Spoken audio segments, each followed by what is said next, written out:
कहाँ होता है? माइटोकॉन्ड्रिया में। ये पहला हो गया। Second pathway is pyruvate.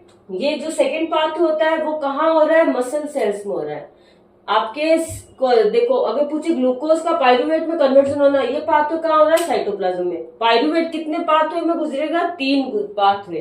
पहला होगा ऑक्सीजन का प्रेजेंस। दूसरे नंबर पे जो हमने मसल सेल्स का देखा, इन मसल सेल्स ये जो पाथवे हो रहा है वो ऑक्सीजन का लैक ऑफ ऑक्सीजन, मतलब ऑक्सीजन आप नाक के बराबर समझो, 0 पॉइंट समथिंग समथिंग इतनी ही ऑक्सीजन है। लैक ऑफ ऑक्सीजन है ही नहीं, या तो बहुत नाक के बराबर है, लैक ऑफ ऑक्सीजन है। मसल सेल्स में हो रही। तो आप देखो, कभी आप है ना अपने हाथ में वजन उठाना, कोई भी टंकी वगैरह कुछ भी उठाते हो, कोई भी वेट उठाते हो, तो आपकी मसल्स में क्या होता है? खिंचाव होता है, आपकी मसल्स दर्द होती है। आपके हाथ पैर का दर्द होना, तो क्यों दर्द होते हैं? क्योंकि उसमें से कौन सा एक एसिड निकलता है? कौन सा? Lactic acid. ये लैक्टिक एसिड ही क्या करता है? हमें जो पेन होता है उसको फील करवाता है।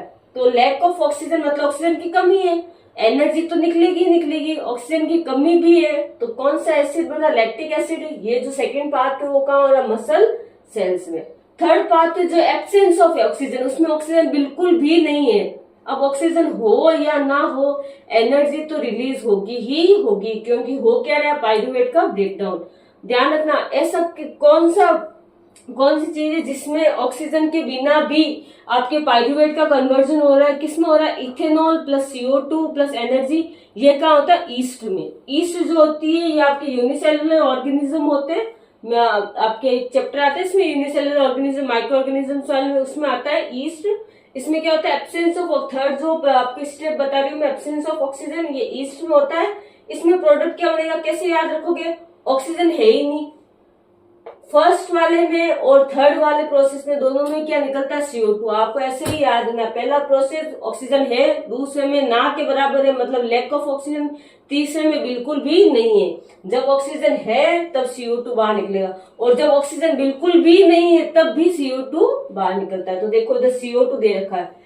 तीनों प्रोसेस में ही क्या निकलेगी? एनर्जी निकलेगी, एनर्जी। अब मेन क्या? ईस्ट में, ईस्ट से ये से याद हो, ईस्ट बोलने में भी इथेनॉल, तो बोलने में साउंड सेम आई। तो ईस्ट में जब होगा ये आपके प्रोसेस पाइरूवेट का कन्वर्जन, तो उसका प्रोडक्ट क्या बनेगा? Ethanol plus CO2 plus energy. ये आपके ग्लूकोज ब्रेकडाउन का प्रोसेस है। ये ग्लूकोज आपके सेल्स में ब्रेकडाउन होता है ऑक्सीजन के प्रेजेंस और एब्सेंस में। ये रेस्पिरेशन का है।